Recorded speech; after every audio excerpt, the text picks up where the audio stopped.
All right.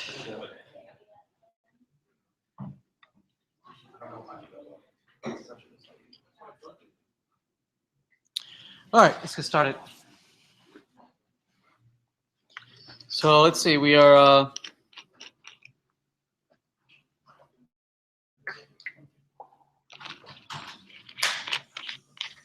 well, we're coming to the end of the 12th week. We're still talking about Passport.js and user management. This is a follow-on to the database assignment, and basically what it asks you to do, the new assignment that's coming out this week, is add user management to the application.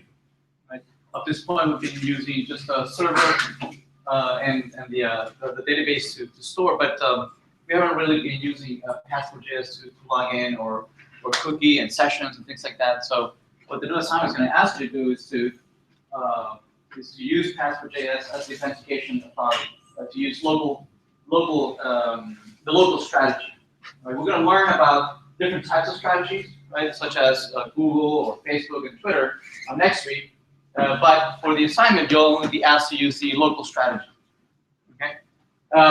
This will be the last assignment, although there's a sixth assignment that it's optional if you're an undergraduate. The graduates do need to work on that. So after this last assignment, you should be only working on you're finishing up your project. Okay.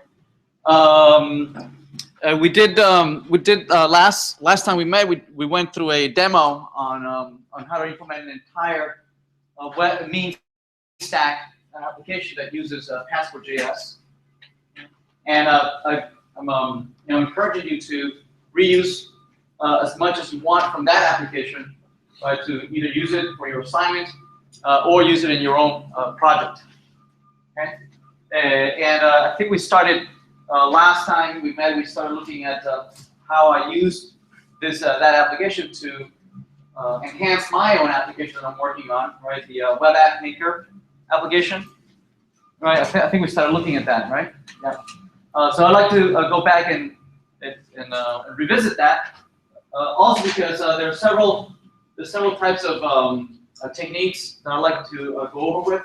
Like for instance, uploading images. Some of you are incorporating that feature in your own projects, being able to upload images or documents. Also, some of you are implementing embedding YouTube videos on your application. So I'd like to go over that as well. All right. And also, some of you are creating or using WYSIWYG editors, text editors, right, for entering HTML content. I posted an example of that over the weekend. I don't know if you had a chance to take a look at that. I'd like to go over that sample as well because some of you will need it for your projects, right? And I think all of us can benefit by looking at the example. All right. Okay. Let's see. So here's the application that we started working a couple weeks ago, and we started looking at last Tuesday. Let me run it for you again. I believe it's running already.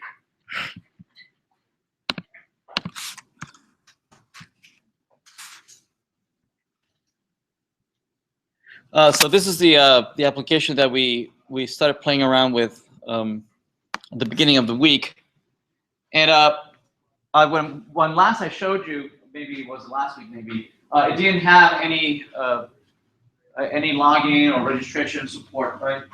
Anybody could come here, they could see all the developers, right? All the users in the system, and that certainly should only be available. That feature should only be available to somebody who's logged in as an admin.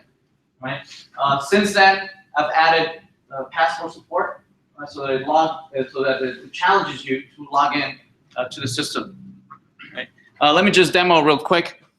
You can now log in, and you are navigated to your profile, right, which is accessible only to you once you log in. Also notice that this application is a little bit different from the OMDB application we looked at about a month ago. In that application, most of the application was available to everybody, right? It was public. Right? Anybody can search, anybody can view the details of movies, right? But only people that were logged in could like a movie, right? And or comment or review a movie, right? So that application was mostly open to anybody. It had a lot of public places that anybody can go and visit. Whereas this application is a little bit different, right? Only those that are logged in are ever let into the application. So it's a little bit different. On the project, most of you, I believe, are doing where most of your application is public. Right? I believe most of you are, if not everybody. I think there's a couple of you that have convinced me that your particular application should only be used by people that are logged in. Right? For instance, a lot of social network applications are like that. Right? When you log in, you go to your own space. There is no corporate website. Right? If you go to Facebook.com, you go to your page. Right? So this is like that, right? There is no corporate website. You come in, you log in, and you go into your profile. Right. Also, here I added a fixed header at the top and a footer at the bottom. And from my profiles, I can navigate to the domain objects that are associated to me. In particular, I'm associated to several applications. And depending on who logs in, they will see their own applications. So if I log in and click on applications, these are the domain objects that are associated to this particular user who's logged in. Right? Notice that no longer can I see all the developers. I don't have access to all the developers. I'm not an admin. Okay. I only have access to my information, which is my applications. Right? So let's create and say we're creating maybe a blogging application. Right? Maybe we're doing Blogger. So there's Blogger, and I can then go in and navigate and see the pages that I might want to put in there. So for instance, I might want to add a page where somebody can see, can post a new blog post. So a new page, post new blog, or new blog post. And then I can go into that page and I can start adding widgets, right? So for instance, I might add a title, a header, and if you remember this, the way it was implemented, that all widgets had a default text value, and I've added the ability of being able to edit the widgets, right? I changed the look and feel a little bit. I made it more streamlined. Notice that I removed all the buttons. I didn't like all the backgrounds and the borders. I changed that style. It's a little more polished since last time. Also, I'm using the gear as a connotation of editing, right, of settings. I can change the settings for different things on the page. So here I'm changing the settings of this header. When I click on it, I have a page that allows me to edit that particular widget. In this case, I can change the text. So I'll say new blog post. So this is what the user will see. And I can also change the size. Maybe I'll change it to 3. I'll say OK. So the user, when they navigate to this page, they'll see this as a title, new blog post. Then I can add labels. For instance, I might say that this label is the title of the post. Right? Notice that I can change that. So each one of these widgets has a different editor, right? Very much like you did for the fields, right? When you click on edit a field, you do a pop-up, right? And then you edit that particular field, right? That's what you did for the assignments. Right? Now, for desktop applications, dialogues work fine, right? But for such a small screen, dialogues don't work as well. Right? Instead, it's better to just navigate to a dedicated page, right? Maybe swipe or animate the page, or maybe animate it from the bottom, right? Do some updates on that deal, and then the entire page is dismissed. But it's the same functionality. So anyway, so this is a I can cancel. This is a title. I can add an input field, and that input field I can put. I can give it a text, no text, and can give it a placeholder. So I can say type blog title here. Now it's grayed out so that somebody can give it a hint on what is that we expect the person to type in there. We can add maybe another label saying that this is the body of the blog post, and then we add maybe another input field, and we want it to be several rows high. Maybe it can be 5 rows high, or 3 maybe. The placeholder type blog post here. There it is. So now it's a text area. And finally, we can add a button at the bottom, and we can configure that button and change the text to say post, and the style we can change it to primary and say okay. Right now it's rendered. Right, so it's a page editor, right? It allows me to edit pages in my application. I can have many pages, and I can have people navigate from one page to the next. So I'm done with this page. I can say cancel. In a separate part of the application, maybe I can have people can navigate to a gallery of, right. So for instance, I can have a page that shows all the images. So I can say that this is a image gallery. Oops.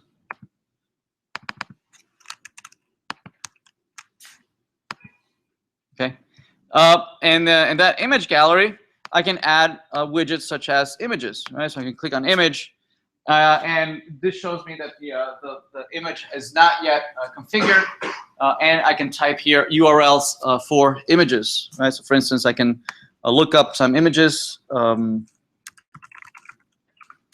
Space Shuttle images. And copy the URL.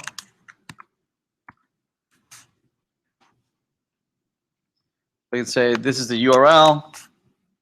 I can give it a width of 100%, so it extends the entire width of the page.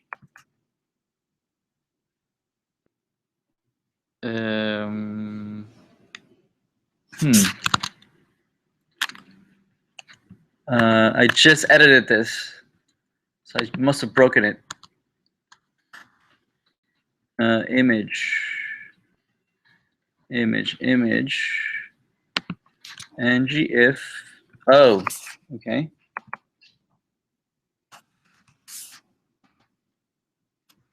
Copy paste error.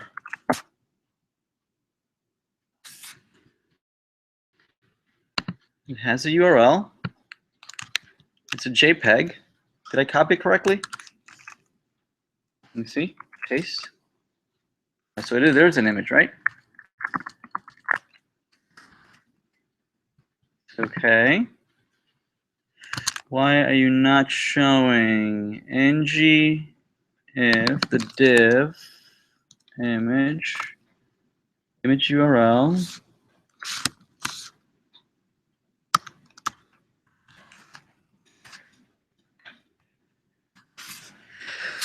whenever you're going to have a demo, don't change the code right before a demo. ng source image URL. Okay, there it is. Okay, so there's the image gets rendered, and we're rendering it using ng source. Okay, and we're using ng source because otherwise we would get lots of errors on the right-hand side in the console, even though the user doesn't see it. You know, us developers don't like to see this kind of errors because default behavior is for the browser, whenever it sees an image tag, whatever's inside of the quotes of the SRC attribute, it'll start downloading, right? So but we're using a meta information for that source attribute, right? It's a calculated field, right? We dynamically are feeding that source, and by the time the browser gets to it, that URL might not be bound to the SRC. So that's why it would give an error. So instead we're using ng-source, meaning that we don't yet have the source, and then dynamically later on, Angular will come in and inject the source attribute once we have the image calculated. So what I did was the capability of adding an image and being able to upload my own images. So I can either link to an existing image, right, on the web, or upload my own images, right? So to do that, we have a form here that allows you to navigate to various images on your hard drive.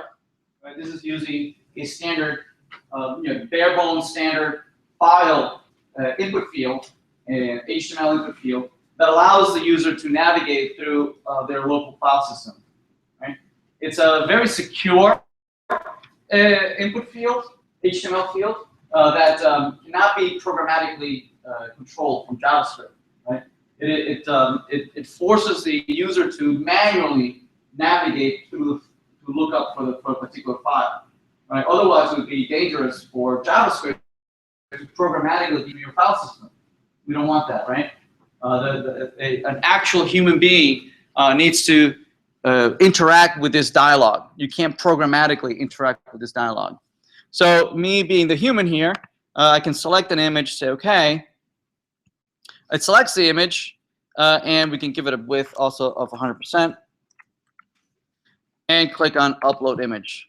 Once it uploads, it goes back to the list, to the page to display my new image that I just uploaded.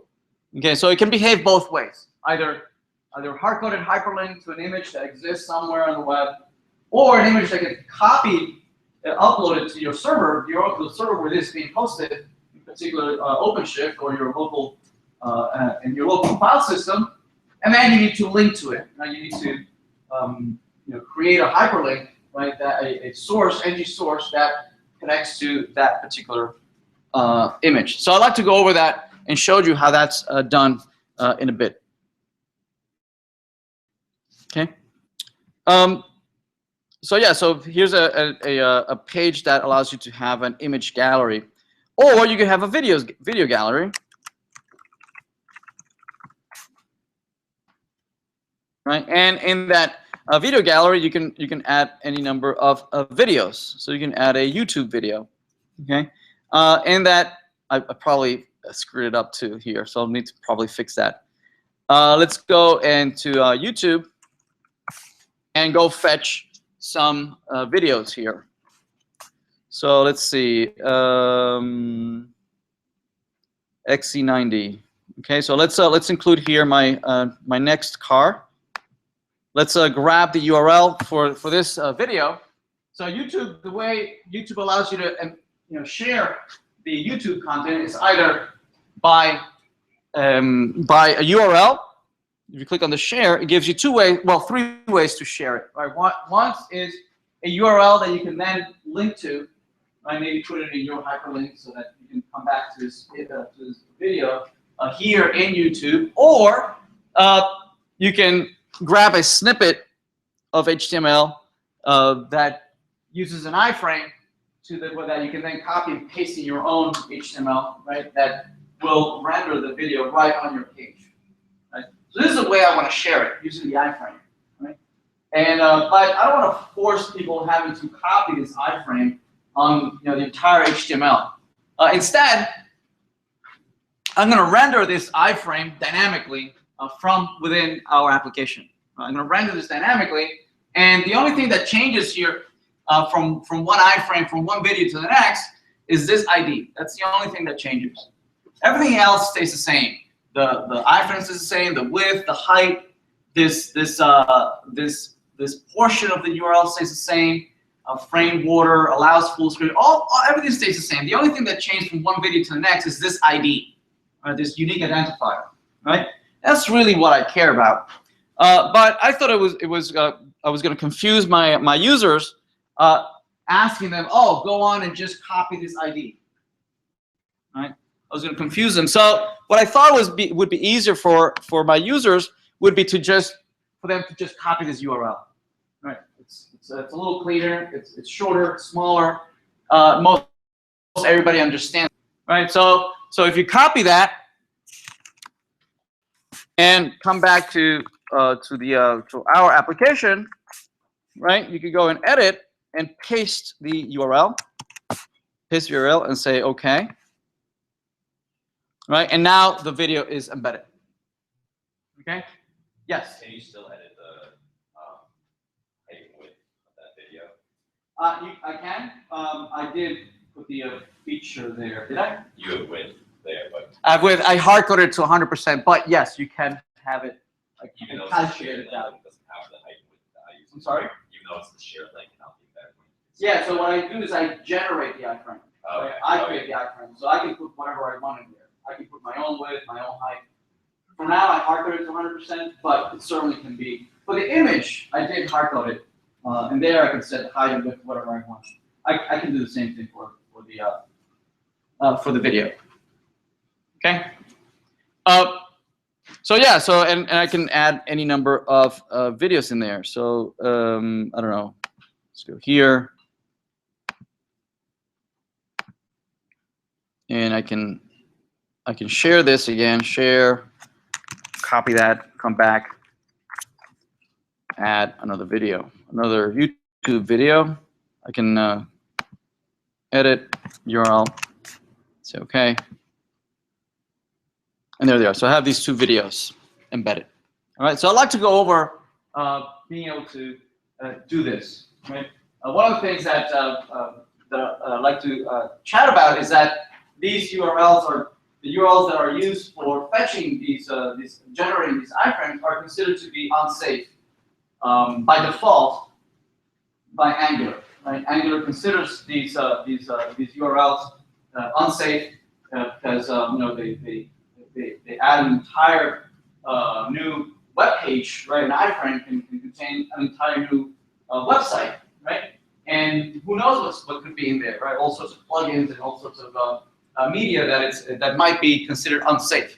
So Angular forces you to specifically tell it if you trust this URL, right? It will be by default untrustful, right? It will not trust any of these URLs. You need to explicitly tell it that you do trust sources that come from Google or from from YouTube or from you can whitelist. You can create a list of all the URL and domains that you accept.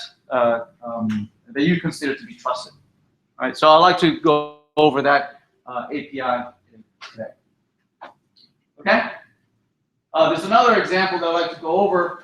Let's see if we have time at the end of using a WYSIWYG editor. That's the next thing. That's the next widget that I'd like to add here is being able to add a widget that allows you to just enter HTML text, HTML context, right, with all sorts of styling, underline and bold and lists and things like that, tables and all sorts of things, right? So I'll add that over the weekend and I'll share with you next week. Okay, so let me show you the first. I'd like to talk about the having added the passport support to this website. Okay, it also will give us a chance to go over and review Passport.js implementation in a mean stack application. Okay? All right.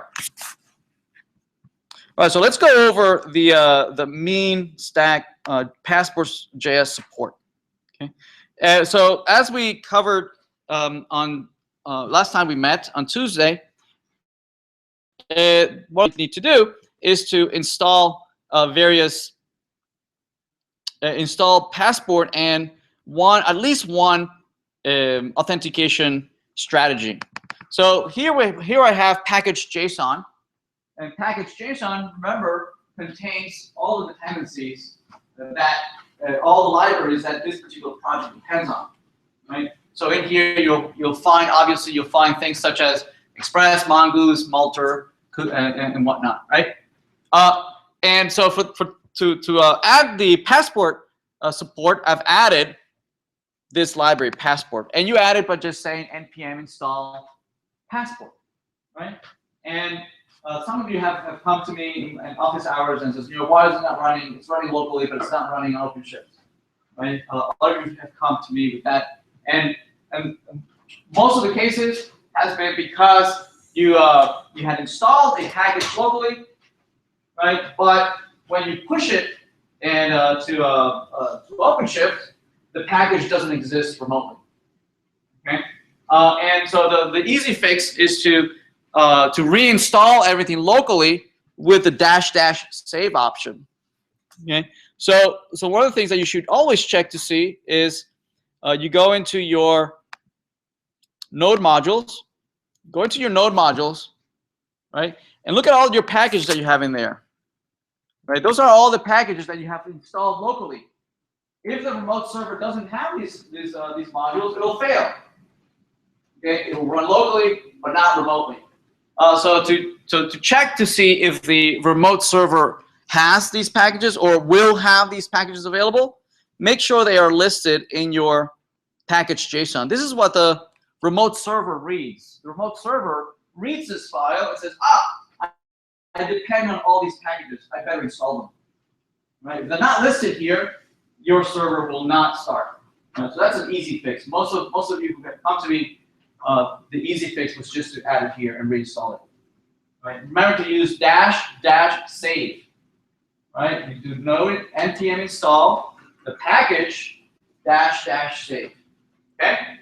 That will add the entry, your dependency. It'll add the entry in this file, so that when you push it again, when you commit and push it to OpenShift, it'll install it also on the remote server. Okay? All right. Also, some of you have come to me, Professor, Mongoose is working locally. My database is working locally. I can use my application fine locally, but it's not when I push it to OpenShift. Right? At least half of you, the problem was that you had not installed the MongoDB gear. Okay, this was supposed to be done early on when we had created the web environment, early when the semester started, and you might have forgotten you need to install the MongoDB gear. Right? If you go to your OpenShift dashboard, right, you have your application listed there in your dashboard. Down below, you'll see that it says other gears that you can add. Okay, you'll need to add the MongoDB gear. All right, on the free version of OpenShift, you can add up to 3 gears. All right, so you'll be using one already for Node.js. That's 1 gear. MongoDB will be the 2nd gear, and that's all you really need. Right, but you could install a 3rd gear so that you can take a look at the remote database, right? So you can maybe look at the data that is found remotely. That gear, I believe, is called RockMongo. Okay, RockMongo is a client that allows you to interact with the remote server, with the remote database through a website. Okay, it's a very simple, bare bones MongoDB client. All right. Okay, so I added Passport. And here I also installed several other strategies. These are Passport strategies, right? That allow your Passport to talk to any number of authentication authorities. Okay.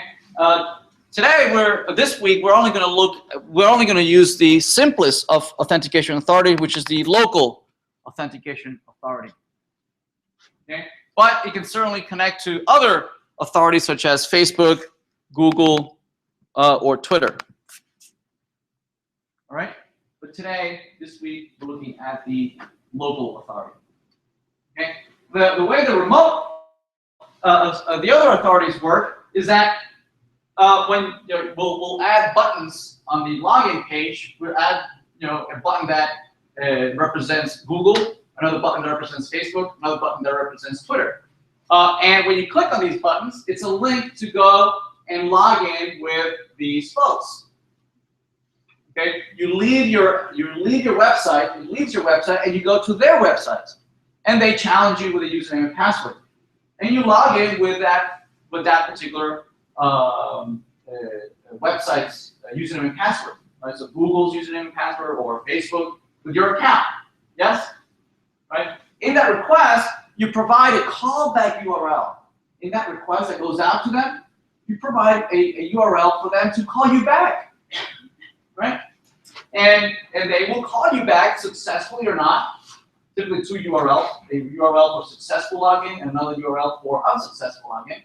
Okay? So it comes back to you saying, yes, you're authenticated or not.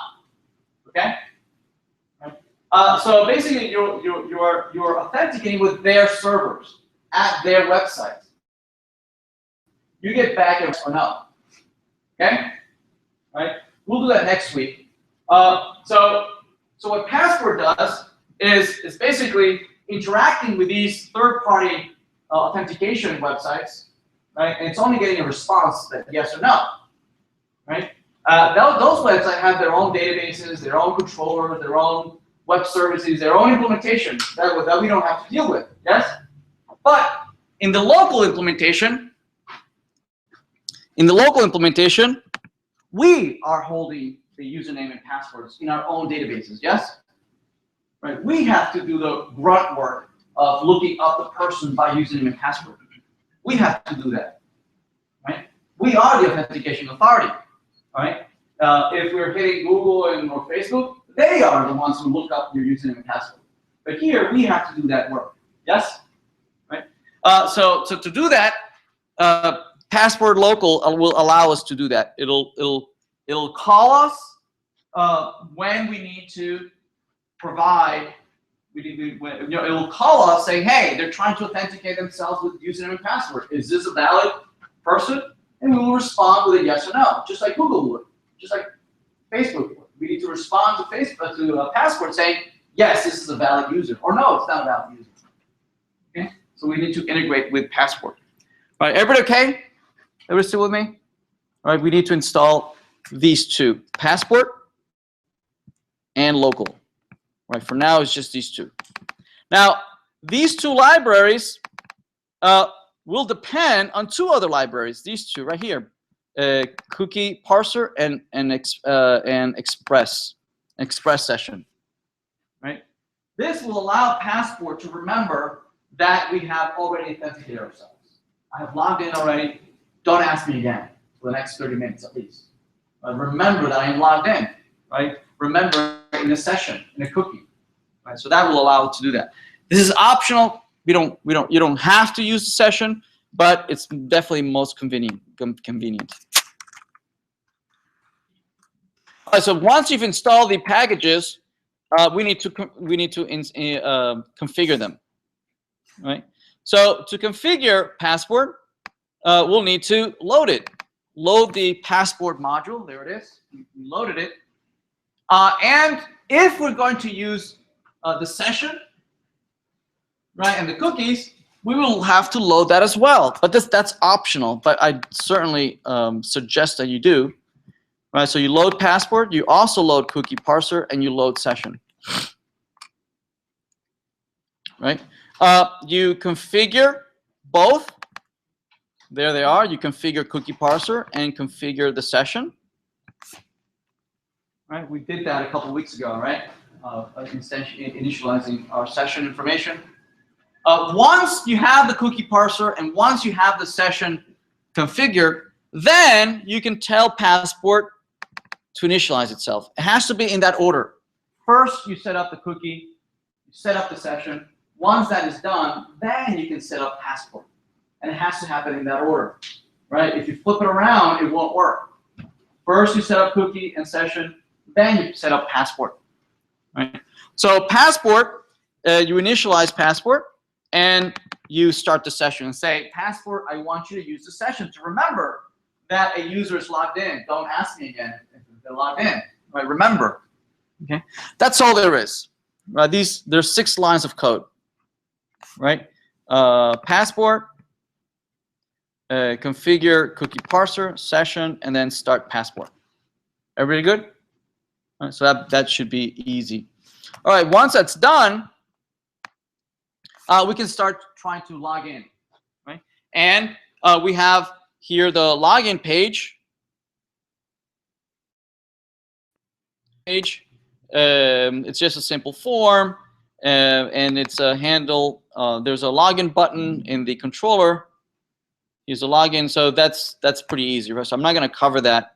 It's a button that you click, and it'll use a security service. So what I did, I put everything that has to do with validating a person, or logging them in, or log out, or checking whether they're logged in.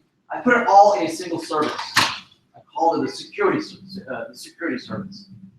Okay? Everything that has to do with identifying this person, I put it in a single place, security service. That's going to be responsible for posting the login, posting the logout, getting whether a user is logged in. Right? I put it all in there. So there it is. So there's login. We pass the developer that is trying to log in, which will include the username and password. On the service client, no, not this one. I created a security service. So just like I have a security, this is a security service, right? That allows me to log in, log out. Okay. This is where I encapsulate both use cases, posting login and log out. On the server, I have it here. We have a service that is listening for that incoming request. I put it, I believe, in the developer service.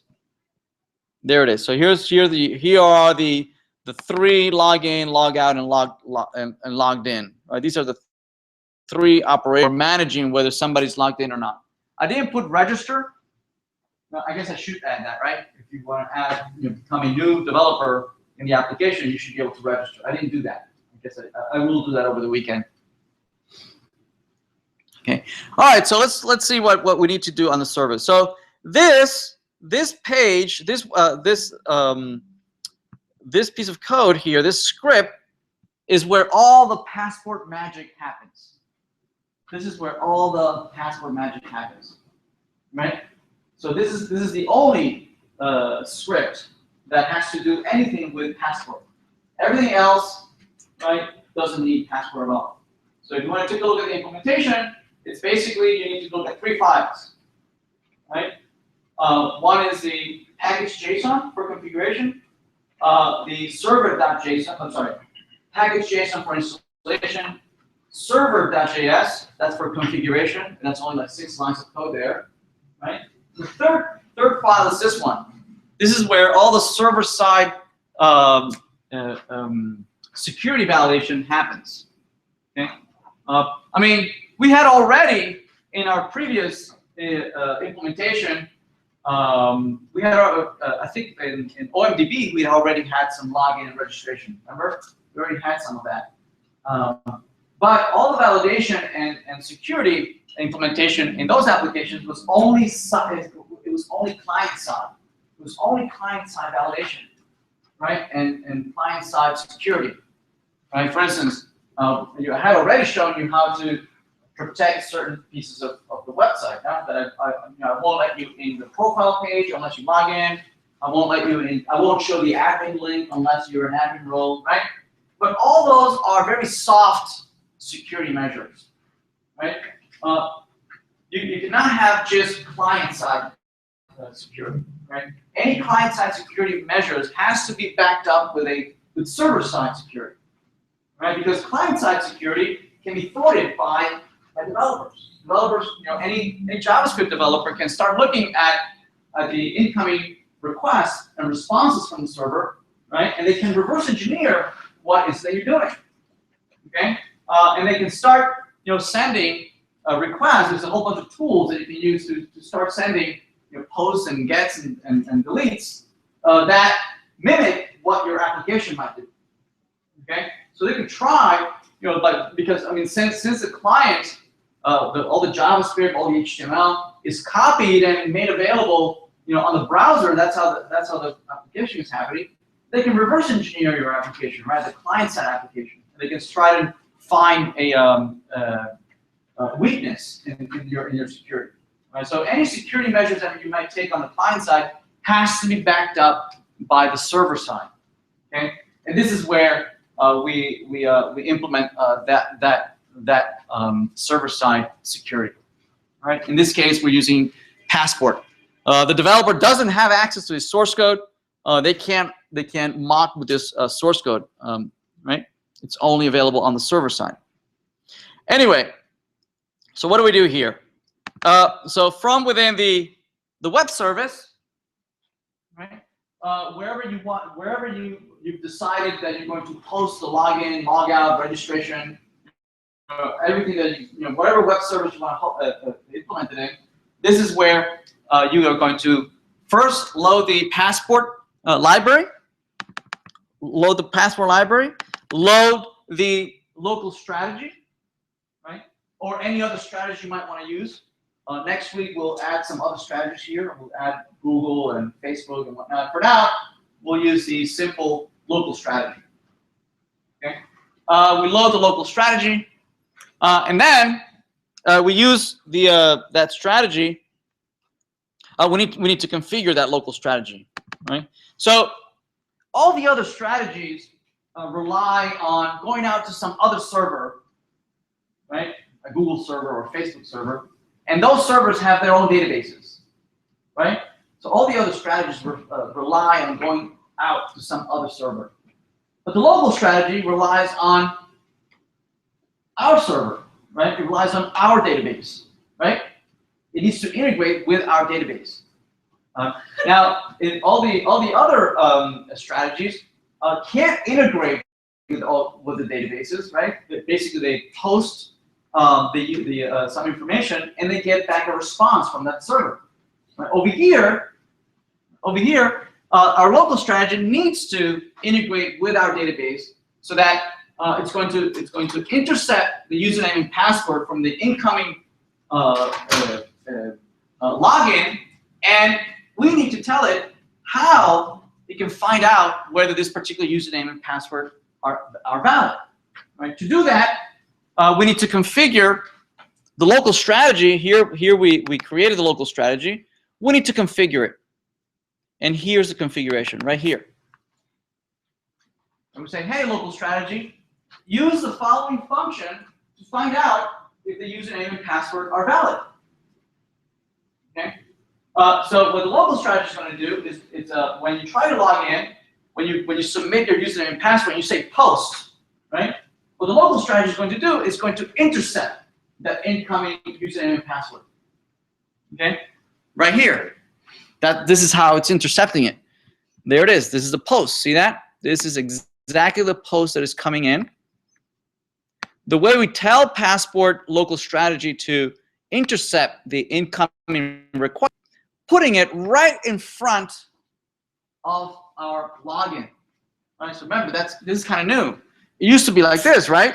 All along, we've been using something like this, right?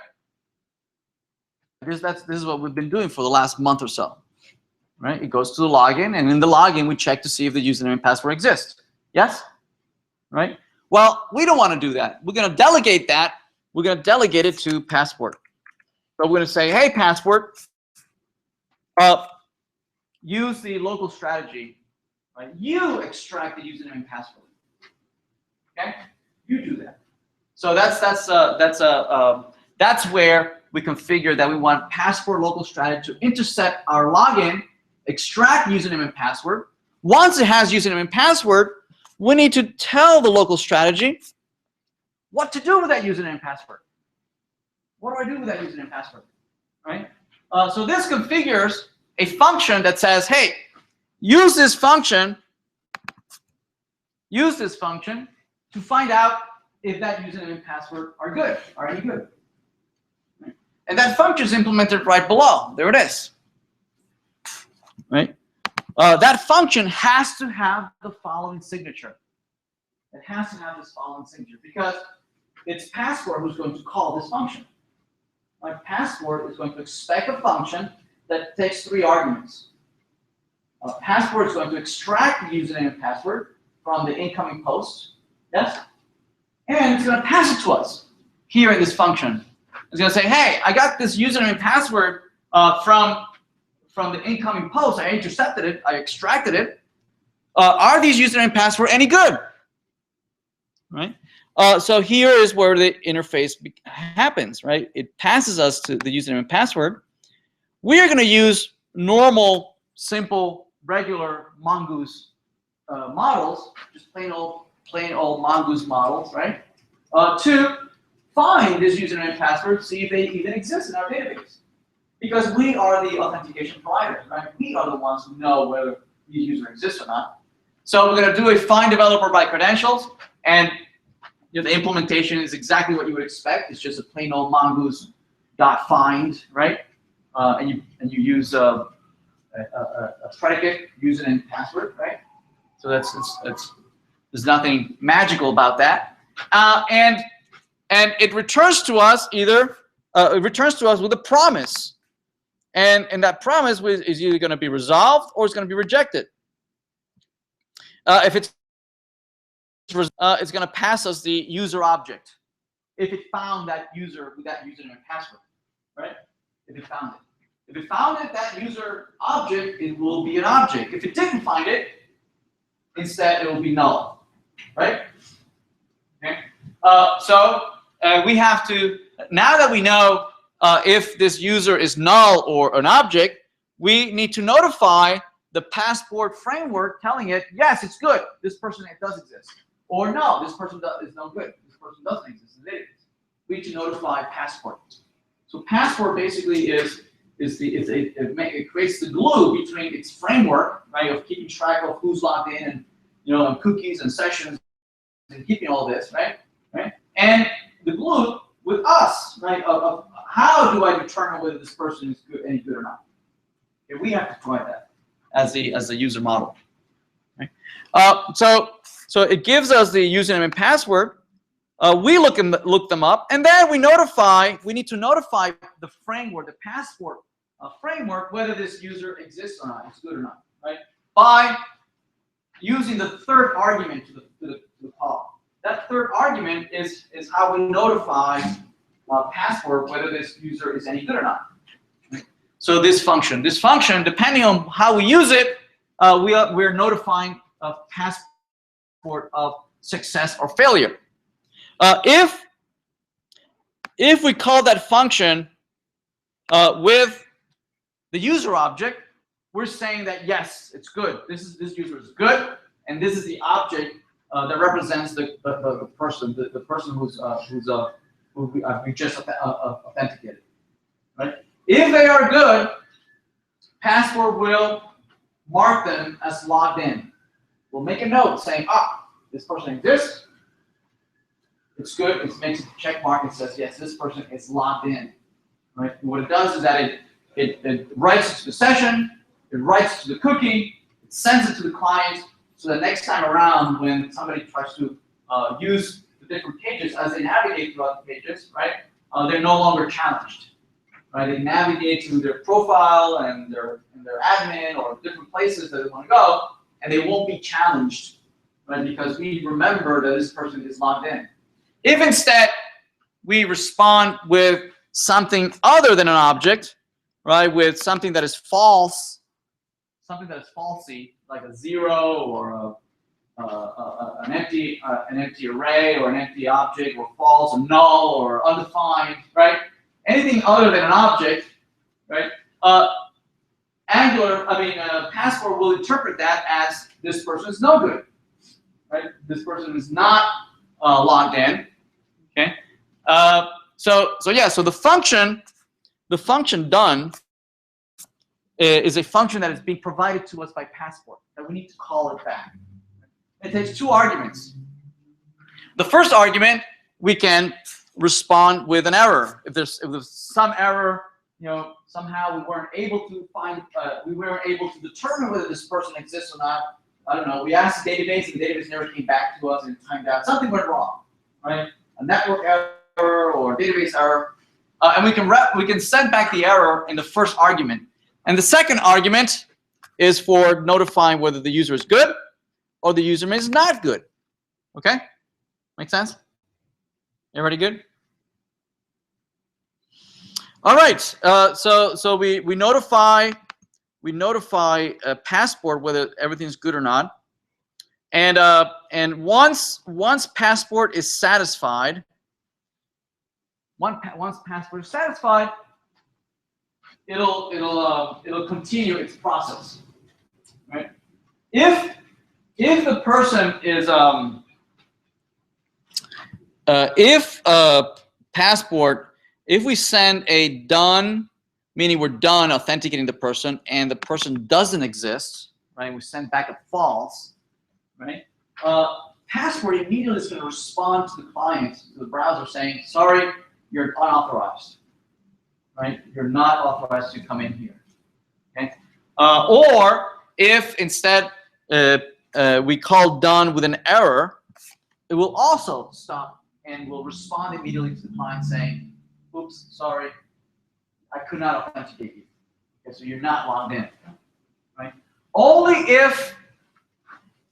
if we call done with an object will Passport let you through and say, okay, you're logged in. You're the person who's currently logged in, and wherever you were trying to go, I'll let you go, right? Where is it that we were trying to go? We were trying to go to the login page, to the login function over here, right? That's what we were trying to get to, right? And we'll only get there if the person has successfully logged in, if the username and password checks with our database, right? In the login function, by the time we get to the login function, the user has already been authenticated, right? And they've already been looked up in the database, and we know that this person is good, right? So Passport does a whole bunch of things underneath the covers, right? For instance, one of the things that it does is that to remember that this person is logged in, it'll add them to the session. Okay, it'll add them to the cookie, right? So that it goes back to the client. So next time the client comes back to us, the cookie will come along on the headers, right? And we will be and Passport will remember that this person has logged in.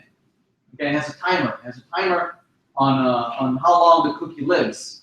Typically, this timer is by default 30 minutes. Okay, so that if you know, every time the cookie comes, that timer starts. You get another 30 minutes.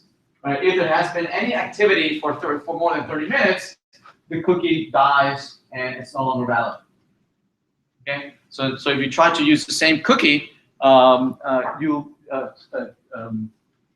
Passport will not take it. Right? They'll consider that you're logged out. Another thing that it does is that if you have successfully logged in, right? If you made it through that done, right? If you made it to that done, it will add the currently logged in user. It will add the currently logged in user, the object that we returned with, done, and then the user object that we passed along that function. It will add that user, we'll add it to the session, and it'll make it available. It'll make it available in the request object. It will put it in the request object. So this user who's currently logged in will always be available in the request object as .user. See that?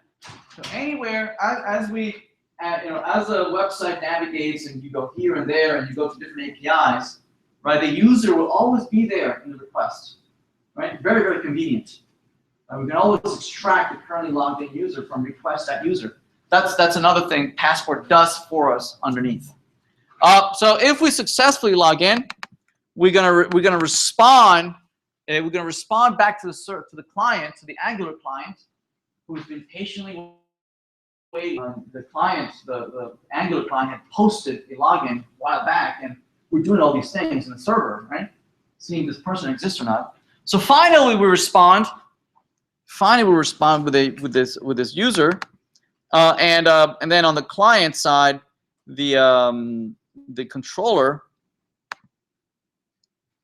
adds the data, the current user, into a root scope. Okay, and this is only for convenience. We're only going to put it here so that we can turn on and off certain links and things like that. But we're never going to rely on the root scope for the user. We're only going to use it so that we can propagate and turn on certain things for convenience. Every time, we're always going to go back to the server to check to see if the user is currently logged in. But we're never going to rely solely, right, on caching it on the client. Right? Any operation that the user does, any click that they do, any try to navigate from one page to the next, we're always going to go back to the server and say, hey, is this person logged in? Right? We're always going to go back to the server. Right? We're only going to store it here for convenience to turn on certain things throughout the application. Okay, so finally we navigate to the profile page. In the profile page,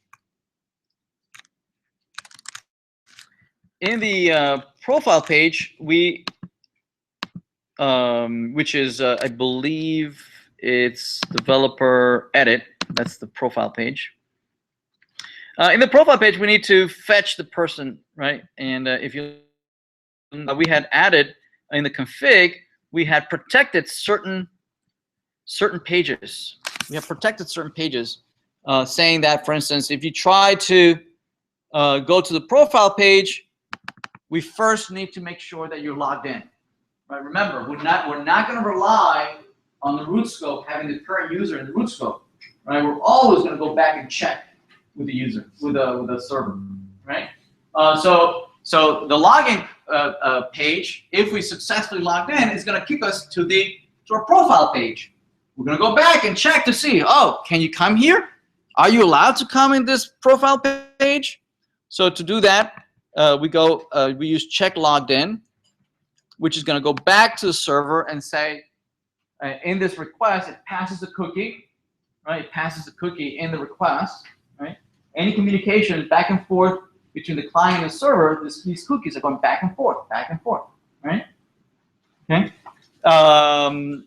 So the cookie goes along, and on the client side, on the server side, we have logged in over here. We have logged in, and logged in, we are relying on the cookie coming along that request.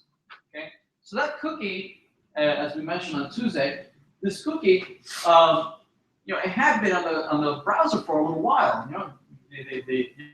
A savvy developer might have looked at our requests, right, and our responses back and forth in the console, and they can see the cookie. They can see that the cookie that is being passed alongside. We can see it, right? We can see it. If you go to the network, right, and all these functions, right, that are going back and forth. Notice that is using this cookie. See that? That's the cookie. That's a cookie that is being passed around between the server and the client. If you notice, is that cookie is gibberish, right? It's meant to be gibberish. Right? It's meant so that we're not making this information publicly available. Obviously, it would not be available to the ordinary user, right? Who doesn't even know that these things are happening underneath. But to a developer, it certainly is available. And they can certainly look at what the requests and sessions and they're going back and forth, right? So we don't want to encode anything here in this cookie that could contain any personal information, right? Certainly not passwords, certainly not IDs, nothing that could be used, to thwart our security. So this cookie, we've made an effort to encrypt it, right? So to do that, Passport allows us to configure these two functions, serialize and deserialize. Right? And these two functions allow us to tell Passport what do we want to put in the cookie. Right? What is that we want to put in the cookie? Right? We can put whatever we want in the cookie. Right? At least we need to have there's something that uniquely identifies the person. Because when we get back the cookie, we need to be able to use the cookie to find the person again. Right? And the only thing that we know that identifies this user, at least in our database, is the ID, right? The underscore ID. Yes? Right, so we should at least put that in the cookie. What we're going to put in the cookie is the entire user object. We don't need to put the entire object, at least the ID. But for convenience purposes, we're going to put the entire user object, or for convenience, so that we can keep the username and password in there, right? It doesn't matter if it goes back to the client because it's encrypted. It's just they're only going to see gibberish, right? So to do that, to send back the cookie, we use a serialize function. So here we configure, we tell Passport, hey Passport, for the serialize function, use my serialize serialized user function. This implemented. For deserialize, use this function. Okay. This serialization is the function that is used, right, when the response goes back to the client. Deserialization is when the request comes from the client and comes to us, to the server.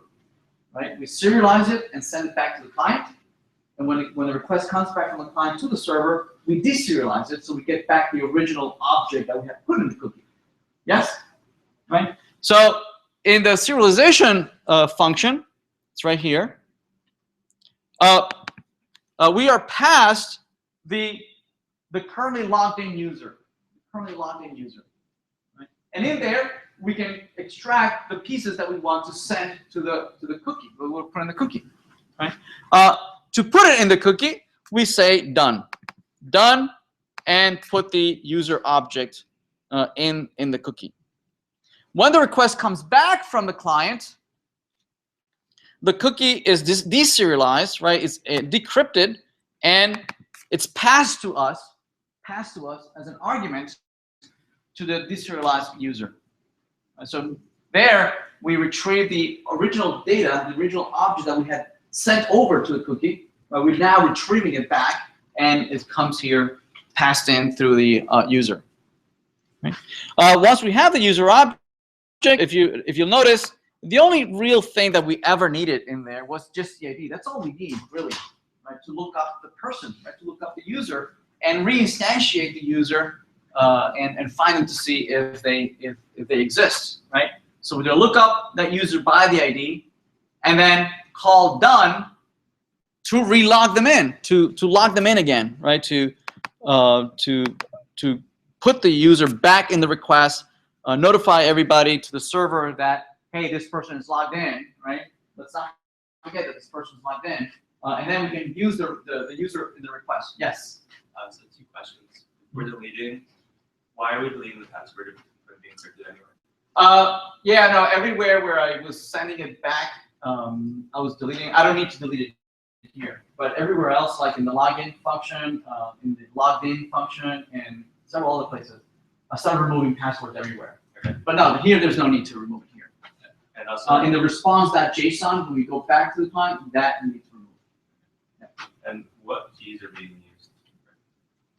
Oh, right. Thank you. In the server.js, this is the key that is being used. Right? So are there like best practices on how to store that? Yeah. Right now, it's being hard-coded here in the server.js, and we should not store it here, right? Especially if this source is going to be available publicly in GitHub, right, where the key is available. Early on in the semester, I had suggested that we put this in a environment variable. Right? So, for instance, if you're on Windows and you go to your environment variables, you can create environment variables there, right? System variables. And then from within your server.js, all those environment variables are available to you through the process.env. Process.env. All the environment variables are available there, and you can retrieve it there by name. And also, we're not over HTTPS right now, are we? We're not. Yes. So like on the initial login. Yeah. So the initial login, the password goes in clear okay. text. Yeah. In the free version of OpenShift, it does not support HTTPS. Okay, so in the paid version of OpenShift, it does support HTTPS, and it's as simple as, if you pay, it's as simple as replacing all the HTTP with HTTPS. Right? If you use HTTPS instead of HTTP, it will all data back and forth will be encrypted. Right? And, obviously, you don't need to encrypt everything. Only in that first login, whenever you're passing around personal information, such as that. Right. So in this kind of outside the scope, but if you were to do that, would we use like OpenShift's key here, or would it be? Yeah, OpenShift will have its own key. It allows you to use your own key. If you purchase a key, you can use your own key. But it does provide you with a key itself once you go into their payment plan. Yeah. And the payment plan is pretty good. You don't pay anything if you don't use it. If it's just sitting there, there's no like monthly fees or anything. You pay for what you use. So if you use any bandwidth, you pay for that bandwidth and you use that month or whatever.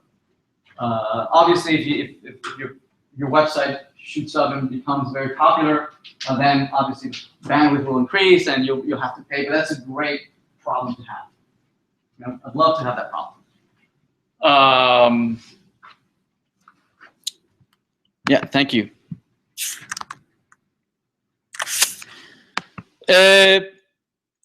Let's see. All right, so once I get finally to logged in, and the user has been deserialized, the user object is put again into the request object, right?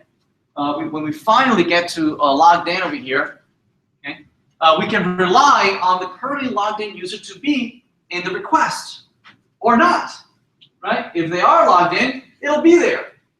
It'll be in the request that user. If they're not logged in, okay. So what Passport allows you to do is it gives you this high-level API, right, to query whether this person has been already authenticated or not. Right?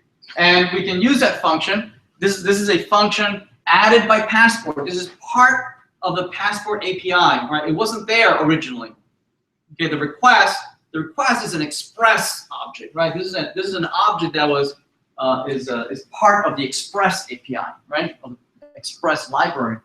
Passport augments the Express library by adding several convenience methods, right? To query and say, hey, is the user in the session authenticated? So this returns true or false.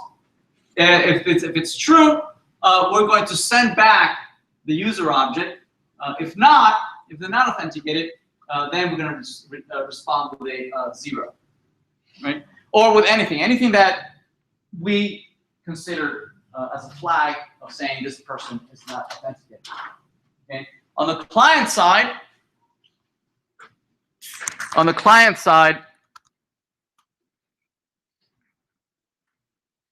that would be on the controller. Do we have a controller here? No. On the client side, we have the security controller. No. Okay, no, it's in config, right? It's config. Oh, there it is. App logged in. If we get a 0, then we're going to reject, and we're not going to let you in through the profile. If instead, if it's not 0, we store the current user, the user that comes back from the server. We store it in the current user scope, and we resolve, meaning we let you through into the profile page. Okay. Okay, so we did logged in, log out. For log out, it's also very simple. In the home page, right, in our profile page, I've added a logout link at the bottom, and that logout link, what it does is basically send a logout, a post to a logout, right? On the server side, we are listening for that logout that comes in from the client, the implementation is trivial. It's just you just call the function logout on the request. Again, this is another of those functions that are added by the passport library. Right? That function was not there originally. Right? Added passport augments all these objects. It decorates all these objects with these additional functions that allow you to manage user handling. So you say logout. That removes the user from the session. It invalidates the cookie, right? So that cookie that you had originally in your client, in your browser, is no longer valid. If you ever use that cookie again, it won't be successful. It'll be a failure. You will be asked to log in again. Okay, that's it. That's the logout. Yeah. So just I would say some 50 lines of code. You can add passport security to your application. All right, so I wanted to share with you the widgets, these new widgets. So let's take a look at that implementation. First of all, let's look at this implementation. When we go to applications and we go to Blogger, and so this is the list of pages, right? If you remember the schema looks something like this. We have the application schema, and the application schema is implemented as follows. Each application knows who the developer is that created the application. So this is a one-to-many relationship between developers and their applications. And then each application has an array of pages, right? An array of pages, which is implemented in a separate schema. Okay, the page schema, if you remember, doesn't know anything about the parent, so it doesn't have any reference to the page that it belongs to. It is a page that knows that it has instances of pages, right, in the application. So it's a one-to-many relationship, but in this case, it's embedded, right? The page schema is embedded in the application schema. Then here we used another embedding of a schema, but this time we don't have a specific schema. Instead, we are using a literal JSON object as opposed to a Mongoose widget schema. So this JSON object that is inside of this array represents a description of a widget. Right? These are instances of a widget. And a widget can be one of many things. Right? A widget can be either a header widget, a label widget, a text widget, link, a button, an image, or a YouTube video.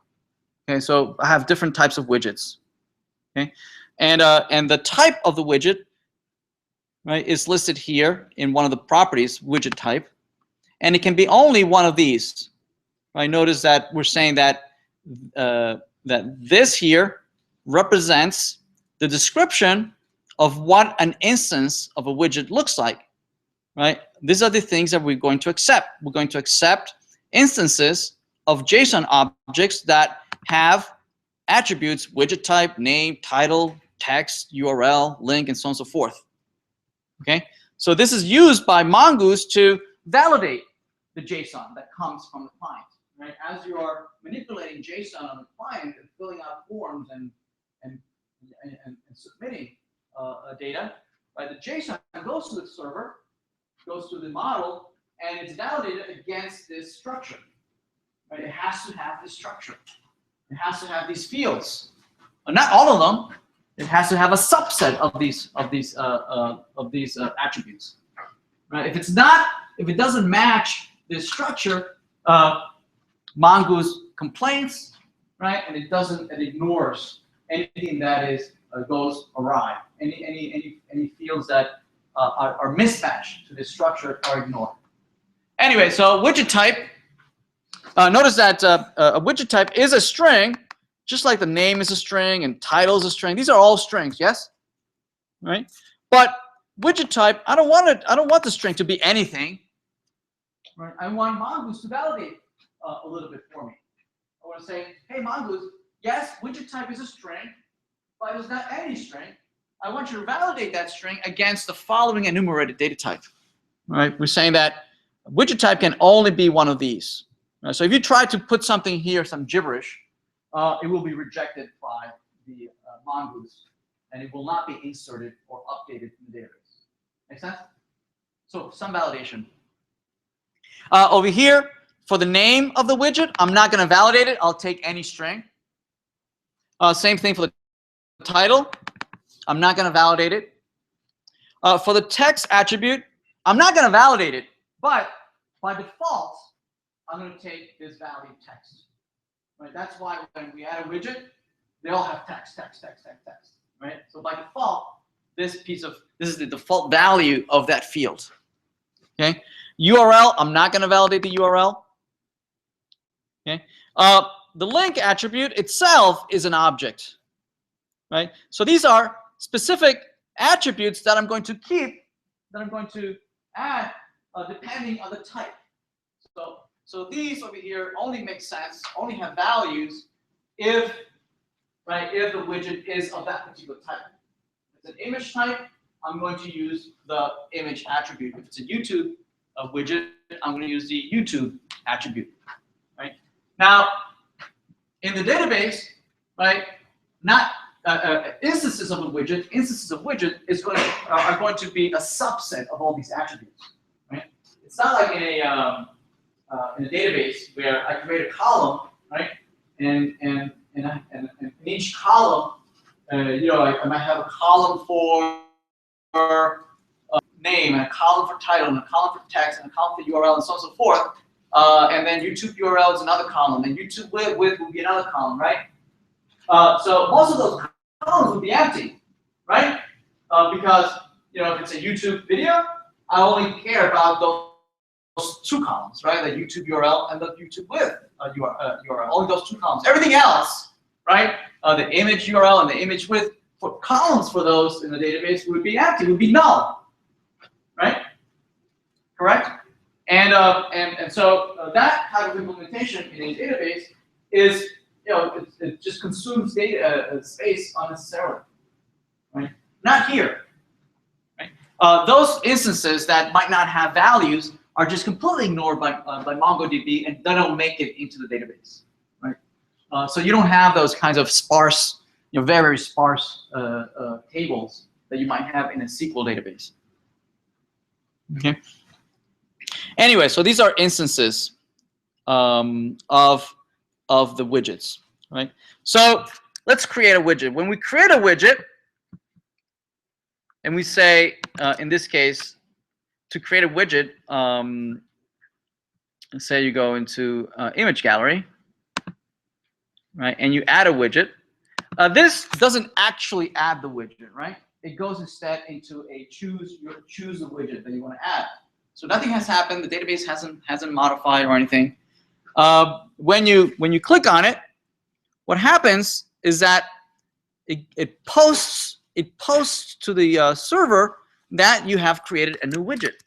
So basically, if we clear this and we look at what's happening underneath, we say I want to add a new image on the, where's the network? Sorry, where is it? Where is my network? Oh, there it is.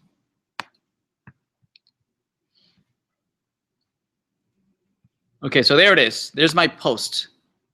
I believe that's my post. No, that's my get. Where is my post? Wait a minute. Let me do it again. Logged in. Erase. Image. Post. This is my post. All right. There's a post that's going to go out to the server saying that I want to create a new widget, and the type is image. See that? Okay. And there it is. Right. And then once this is going to create an entry in the database, the only thing that the database is going to the only value that it's going to have is that it has a new entry, and the only thing that it has is that the type is image. It doesn't have any information about it. It doesn't have the URL for the image. Doesn't have any of that, right? I need to go and edit it afterwards, right? So let's follow along this trail. Okay? So it all starts with the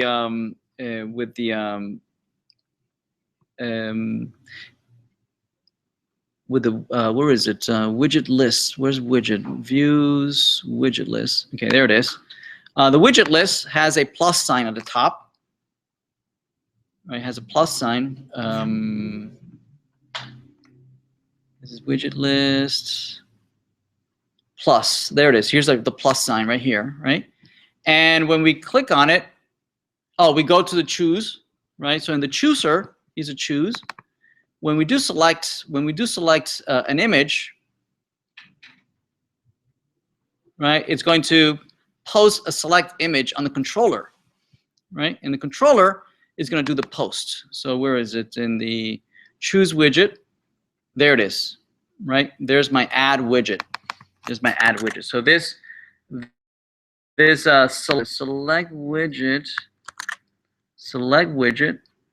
is this function right here.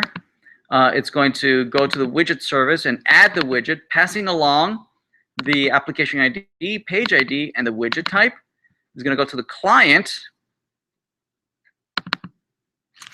add widget. There it is, add widget. Where is it? And it's going to post. This is the post that we're sending over, right, with the application ID and page ID and the widget type. And the widget type is going to be handled on the server over here with a post, listening for that incoming post. Right here, right? Create widget. There it is. Create widget.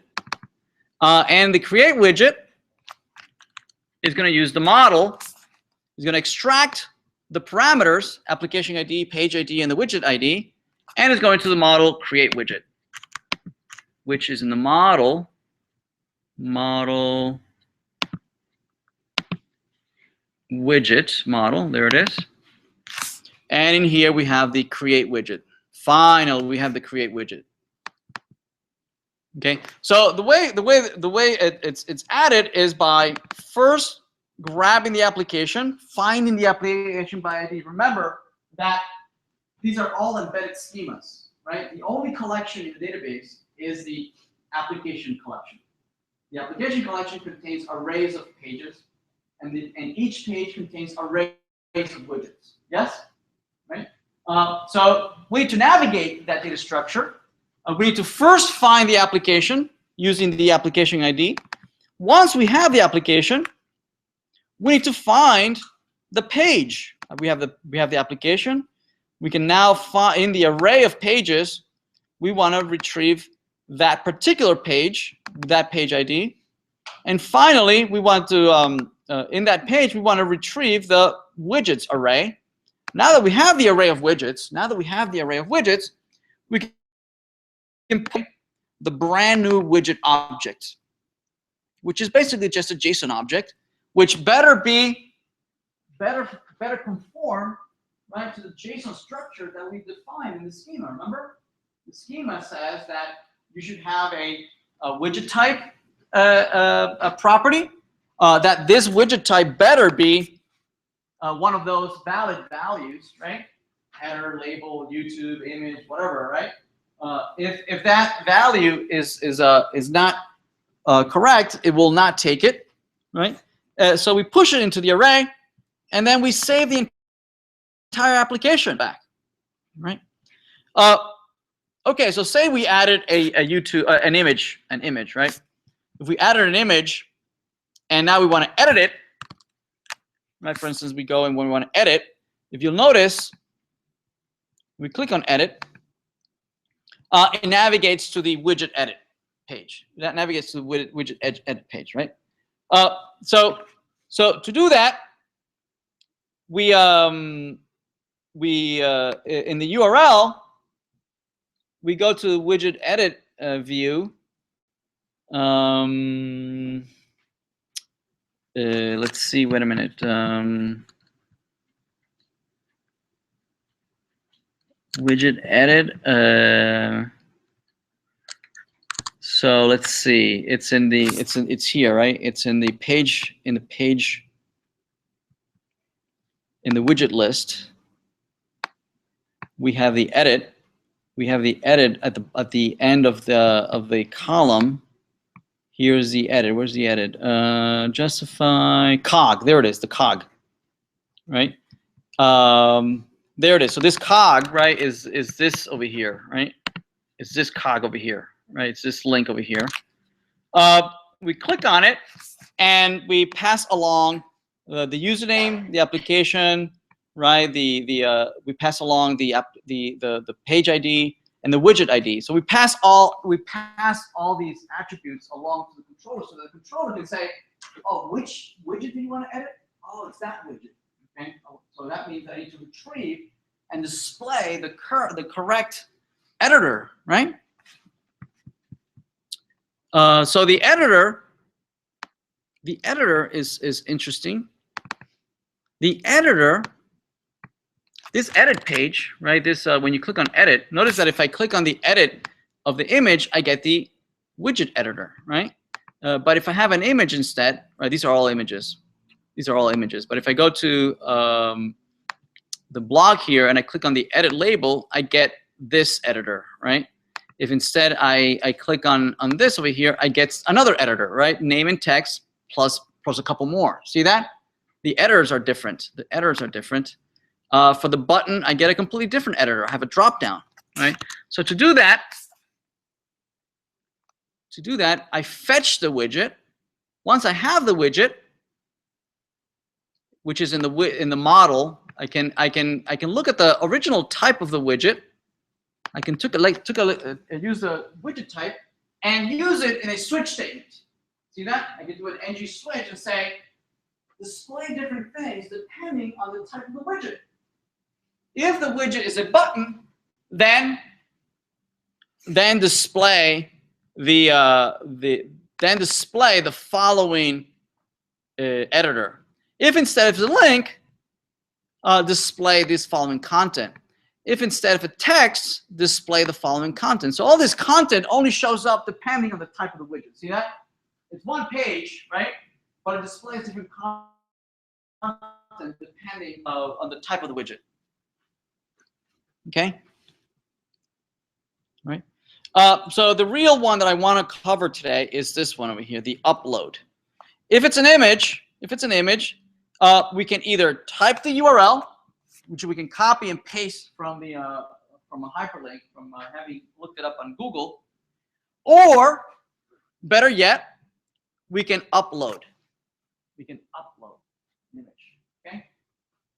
So to support uploading images, right? You need to create a form, and that form needs to post to a particular URL where a web server is going to be ready, listening for that incoming post, right? And the form needs to be encrypted. I'm sorry, the type needs to be multi-part form data. It needs to be that, right? And then inside of that form, we're going to use an input field of type file. This will allow the user to navigate to a file that they want to upload. Okay? And in here, we can give it a particular name. This name that we give it, the file, right, this input field, will be used on the server, right? Because the server is going to grab, the client is going to grab all these things that are inside of the form, is going to package it in a multi-part message, right? And it's going to send it over in a post for the server to, open up and grab all the various parts. Right? The file will be attached to the message, to the HTTP message. Right? Each one of these values, like page ID, application ID, that will be encapsulated in the body of the HTTP request. Right? And each part will have its name.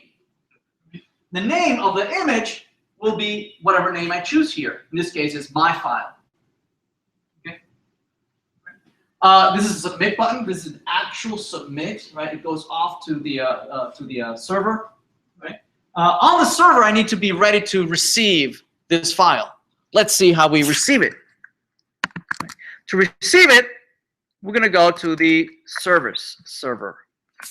To receive it on the server side, it's very easy. Let's look at it.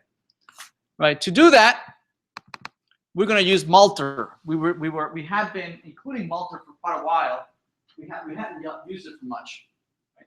But here is the first time we're going to use it. Inside of my web service on the server side, I instantiate Malter, and then I configure a couple of things. One of the things that I can configure Malter for is for uploads. Malter supports uploads. You just need to tell it where do you want to upload your documents. Where do you want to put it on the server? And remember, you're on the this is running on the server, so you can put it anywhere you want.